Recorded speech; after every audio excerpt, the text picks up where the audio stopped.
Quando foi a última vez que alguém perguntou como você estava, e a sua resposta foi automática? Não foi reflexo. Foi ensaiado.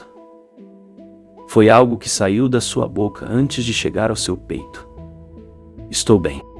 E você disse isso com um tom tão natural, tão redondo, tão completo, que nem quem perguntou parou para pensar se você realmente acreditava naquilo que estava dizendo, nem você mesmo. Mas e se eu te perguntasse agora? Não para o mundo, não para o seu chefe, não para a sua família, não para os seus amigos, mas para você. Aqui, sozinho com essa tela, sem testemunha, sem plateia, sem a necessidade de manter nenhuma aparência? Como é que você está de verdade? Não a resposta de costume, não o piloto automático. Não o estou bem que já nem precisa mais pensar porque você já disse tantas vezes que virou parte do seu corpo. Mas a resposta que vem quando não tem mais ninguém ouvindo, essa resposta existe? Você ainda tem acesso a ela? Ou será que depois de tanto tempo dizendo que está bem, você perdeu a capacidade de distinguir entre o que você sente e o que você diz que sente? E aqui vai a terceira pergunta, a que talvez você nunca tenha se feito. Se você soubesse que a pessoa que mais te abandonou na vida não foi ninguém que saiu, ninguém que partiu, ninguém que te traiu, ninguém que te traiu, mas foi você mesmo que todos os dias acorda, olha para dentro de si, percebe que algo não está certo, sente o peso, sente o vazio, sente a exaustão, e ainda assim abre um sorriso, engole o nó na garganta e diz: estou bem. Você teria coragem de continuar fingindo? Você teria coragem de admitir que esse abandono vem de você para você, que é silencioso, que não deixa hematoma, não aparece em exame, não gera boletim de ocorrência, mas é tão real, tão concreto, tão devastador quanto qualquer perda que o mundo reconhece? Você teria coragem de olhar para essa verdade? Porque essa pergunta não espera a resposta, ela ecoa. Tem uma coisa que acontece com milhões de pessoas todos os dias, e que não tem nome na linguagem comum, mas deveria ter. Os psicólogos têm termos para isso, existem categorias, classificações, escalas de medição, mas na vida real, no dia a dia, no café da manhã, no ônibus lotado, na reunião de trabalho, no jantar em família, não existe uma palavra simples que você possa usar para explicar o que está acontecendo com você. Então eu vou tentar dar um nome agora. Chama isso de funcionamento de fachada. Funcionamento de fachada é quando você opera perfeitamente em todas as áreas da sua vida enquanto por dentro tudo está em ruínas. É quando você entrega o projeto no prazo, paga as contas em dia, ri das piadas, aparece nos aniversários, responde às mensagens, dá os parabéns no Facebook, cumprimenta os vizinhos, sorri no elevador, e depois chega em casa, fecha a porta, senta no chão do banheiro e simplesmente para, não chora, não grita, não, simplesmente para como se a bateria tivesse acabado. E aí você fica ali, olhando para o nada, com a sensação estranha de que o dia foi real, mas você não estava nele. Que você foi uma espécie de fantoche bem vestido, que fez tudo certinho, que seguiu o roteiro, que não errou nenhuma linha, mas que em nenhum momento foi você. Isso não é frescura, não é drama, não é falta de gratidão. É um fenômeno que se instala tão gradualmente que quando você percebe, já faz parte da sua estrutura. Você já não lembra como é funcionar sem isso. A fachada virou pele, o personagem virou identidade. E o pior de tudo é que o mundo te valida por isso, porque você é o funcionário confiável, o amigo presente, o filho que liga todo domingo, a pessoa que nunca dá trabalho. Todo mundo te considera forte, todo mundo diz que você é um rocha.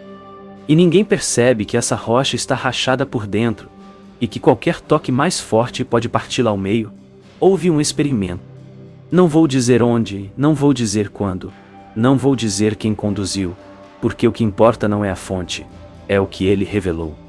Colocaram pessoas em uma sala, uma por uma, e deram a elas uma tarefa simples: manter uma conversa com um estranho por 15 minutos. Conversa normal? Poderia ser sobre qualquer coisa. Depois da conversa, o estranho era retirado e a pessoa ficava sozinha. Aí vinha a parte que ninguém esperava. Os pesquisadores pediram para cada pessoa descrever como se sentiu durante aqueles 15 minutos. E a maioria disse o óbvio. Foi tranquilo. Foi normal. Não senti nada demais. Mas aí eles mostraram as gravações. E as gravações revelaram algo que as pessoas não tinham percebido em si mesmas. A maioria delas não fez contato visual em nenhum momento da conversa, desviava o olhar constantemente, quando o estranho falava. Elas assentiam mecanicamente, sem processar o que estava sendo dito. Quando elas mesmas falavam, o sorriso não chegava aos olhos. Era um sorriso de canto de boca, um sorriso de protocolo. Um sorriso que dizia: eu sei que devo parecer interessada, e estou fazendo o papel. As mãos estavam tensas, a postura estava rígida. E o mais perturbador, quando o estranho fazia uma pausa e esperava uma reação genuína, uma opinião, um momento de conexão real. Havia um atraso. Uma fração de segundo em que a pessoa parecia processar a pergunta como se estivesse traduzindo de um idioma para outro antes de responder. Como se houvesse uma camada intermediária entre o que acontecia lá fora e a resposta que saía. E aí os pesquisadores fizeram a segunda parte. Pediram para as mesmas pessoas ficarem em silêncio por 5 minutos, sozinhas, sem celular, sem estímulo. Aí a coisa desmoronou.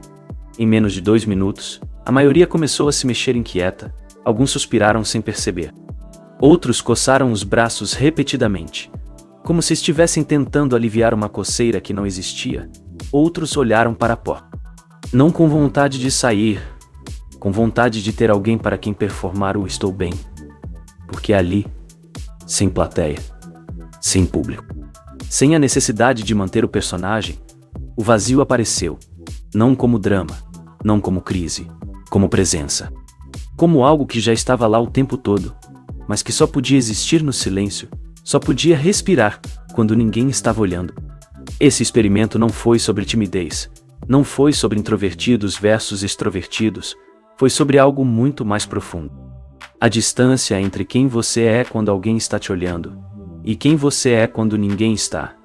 E essa distância, quando se torna grande demais, quando se torna a sua vida inteira, deixa de ser uma estratégia de sobrevivência e passa a ser uma prisão.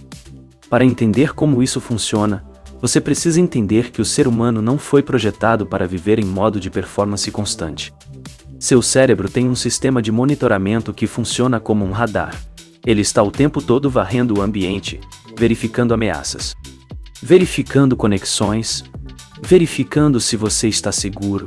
Esse sistema é automático, não pede sua permissão, não precisa que você pense nele.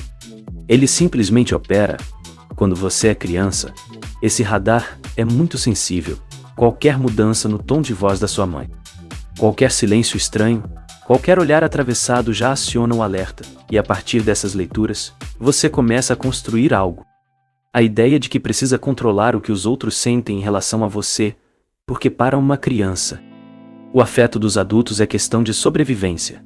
Se o adulto se afasta, a criança morre, não fisicamente, mas de uma forma que é quase a mesma coisa. Então, a criança aprende que sorrir mantém as pessoas perto. Aprende que dizer tá tudo bem encurta conflitos. Aprende que ser fácil de lidar é uma forma de amor.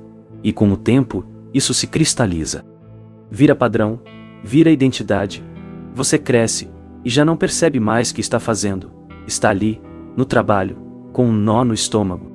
E alguém pergunta se você está tudo bem, e você diz que sim, com uma naturalidade que assustaria qualquer pessoa que pudesse ver o seu interior por um segundo. Você está no meio de um grupo de amigos, rindo, participando.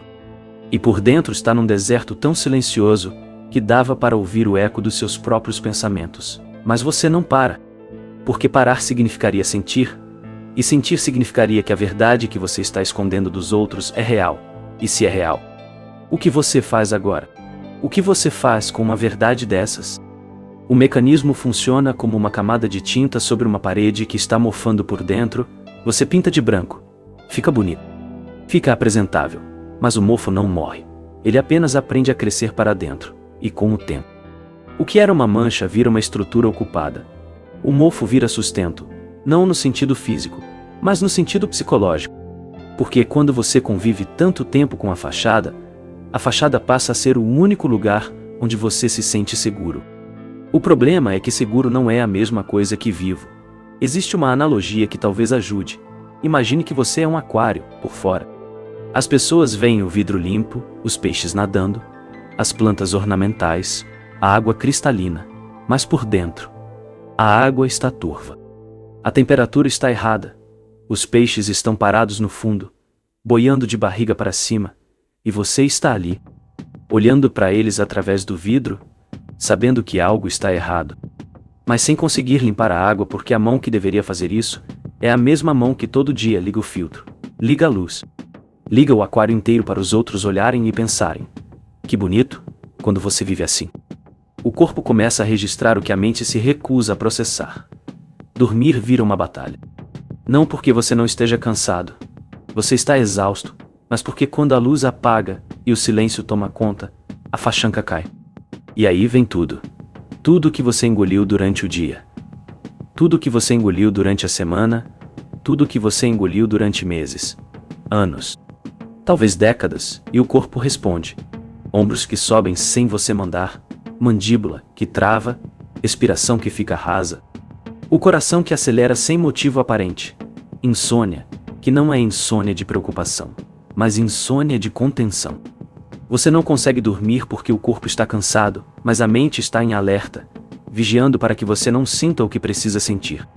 E o mais perverso de tudo é que isso funciona. Funciona no curto prazo. Você consegue manter tudo funcionando, consegue ir trabalhar, pagar contas, responder mensagens, existir mecanicamente. Mas funcionar não é viver. Funcionar é a versão descarregada da existência. É como um computador ligado que não está rodando nenhum programa, consome energia, ocupa espaço, mas não produz nada. E a pessoa que está funcionando em vez de vivendo sente isso. Sente como um formigamento constante, uma leveza falsa. Como se estivesse flutuando meio centímetro acima do chão sem nunca encostar os pés no chão de verdade. E o mais grave de tudo é que isso não é novidade. Não é uma descoberta recente. Não é algo que estamos descobrindo agora. Nesse momento da conversa, houve alertas, houve vozes, houve dados, e eles foram ignorados, escolhidos para serem ignorados. Pesquisas mostraram, há anos, que uma parcela absurda da população convive com níveis de estresse crônico, que deveriam ser tratados como emergência.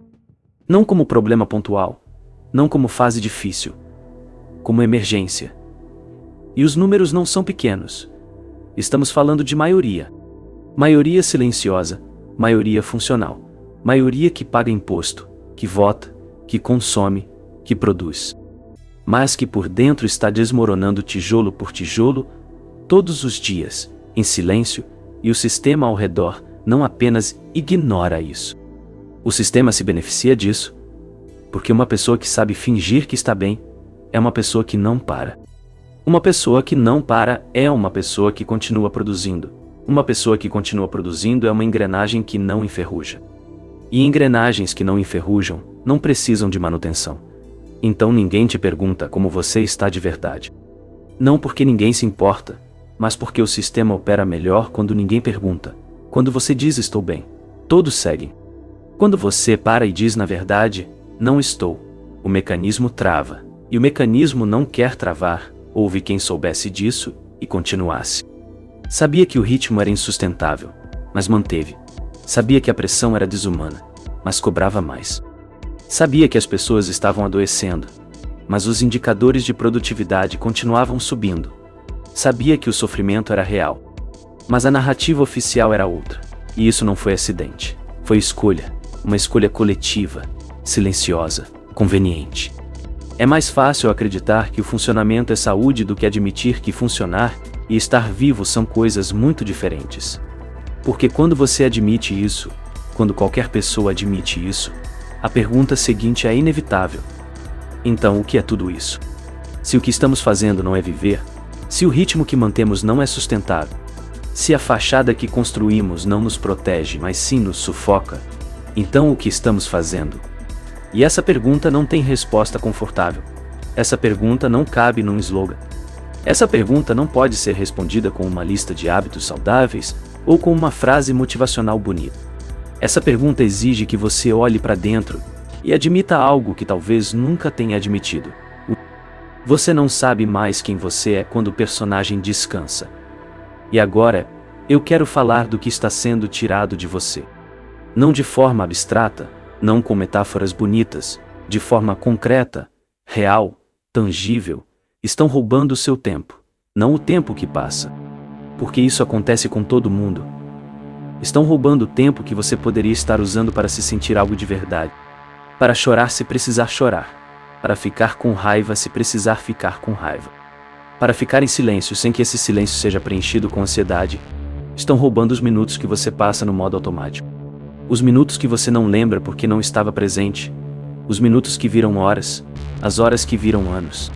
E quando você olha para trás, percebe que viveu décadas inteiras em modo de espera, esperando que algo mudasse por conta própria. Esperando que o dia seguinte fosse diferente, esperando que em algum momento você finalmente parasse de fingir. Mas esse momento não chegava. E não chegava porque fingir se tornou tão automático, que passou a ser indistinguível de existir. Estão roubando a sua atenção, a sua capacidade de prestar atenção no que está acontecendo agora. Você está lendo isso. Mas parte de você já está pensando em outra coisa. Já está calculando o que precisa fazer depois. Já está ensaiando a resposta que vai dar quando alguém perguntar. Já está projetando o futuro porque o presente é insuportável de habitar sem máscara. E essa atenção dividida não é multitarefa. É fragmentação. É você dividido em tantas versões que nenhuma delas é inteira. A versão do trabalho, a versão da família, a versão dos amigos, a versão do celular, e a versão real, a que não tem nome, a que não aparece em lugar nenhum. Está trancada num cômodo escuro dentro de você, batendo na porta, pedindo para ser ouvida. Estão roubando a sua clareza. Você já não sabe o que sente, não porque não sinta, mas porque há tanto tempo traduz o que sente em palavras aceitáveis que a tradução substituiu o original. Quando alguém te pergunta o que você quer, você não sabe. Quando alguém te pergunta o que te faz feliz, você cita coisas, não sentimentos. Quando alguém te pergunta o que você precisa, a resposta que vem é vaga, genérica, segura. Porque a verdade é que você perdeu o acesso à linguagem dos seus próprios sentimentos. Você aprendeu a falar tão bem a língua do estou bem, que esqueceu o dialeto da verdade. E quando tenta se expressar, as palavras saem erradas, soam estranhas, parecem exageradas ou fracas demais, então você engole e volta para o silêncio funcional. E talvez o mais cruel de tudo, estão roubando a sua identidade, não a identidade do documento, não a identidade social. A identidade que existe antes de qualquer papel, qualquer função, qualquer rótulo. A identidade que você tinha antes de aprender a agradar. Antes de aprender a caber, antes de aprender que ser aceito era mais importante que ser verdadeiro, aquela identidade está lá. Enterrada sob camadas e camadas de performance, sufocada, mas ainda pulsando, e ela está tentando te dizer alguma coisa. Está tentando te lembrar que existe algo além do estou bem. Algo que você sente, mas não sabe nomear. Algo que você deseja, mas não sabe pedir. Algo que você precisa, mas não sabe pedir. E então chegamos aqui, ao fim desse texto, dessas palavras. Desse tempo que você investiu ouvindo ou lendo o que eu disse, e talvez você esteja esperando o momento em que eu diga o que fazer.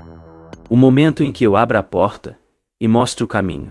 O momento em que eu transforme tudo isso em algo gerenciável, algo prático, algo que caiba numa lista de tarefas. Mas não vai ser assim. Porque se eu te desse a resposta, eu estaria fazendo a mesma coisa que todo mundo faz. Te entregando uma solução para que você não precise enfrentar a pergunta. E a pergunta é o que importa. A pergunta é o único lugar onde algo pode começar a mudar. Então, eu vou te deixar com isso. Se o estou bem que você diz todos os dias fosse uma pessoa real, com rosto, com voz, com história, essa pessoa seria alguém que você conhece? Alguém que você gostaria de ter por perto? Alguém em quem você confiaria? Ou essa pessoa seria um estranho? Alguém que você criou há tanto tempo que já nem lembra mais como é o rosto de quem está por trás da máscara? Pense nisso. Não agora. Quando terminar de rolar a tela, não amanhã. Quando o dia começar e o automático ligar de novo.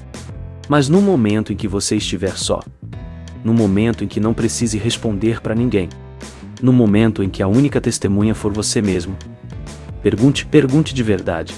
Não espere a resposta vir pronta. Não aceite a primeira que aparecer. Espere. Fique no desconforto. Deixe o silêncio responder. Porque a verdade é que você sabe. Você sempre soube, desde o primeiro dia em que disse: estou bem sem estar. Desde o primeiro momento em que escolheu o conforto do outro, ao invés da honestidade com você mesmo, você sabe. Só nunca permitiu que saber fosse o bastante para agir diferente. E talvez, o que estiver faltando não é informação. Não é técnica, não é força de vontade. Talvez o que estiver faltando é permissão sua, para você mesmo, de parar de fingir. Não para contar aos outros, mas para se olhar no espelho e dizer, sem roteiro, sem ensaio, sem plateia: eu não estou bem. E eu não sei o que fazer com isso. E ficar ali, em silêncio, sem resolver, sem fugir, só existindo, só isso. Isso é tudo que eu tinha para dizer. O resto é contigo.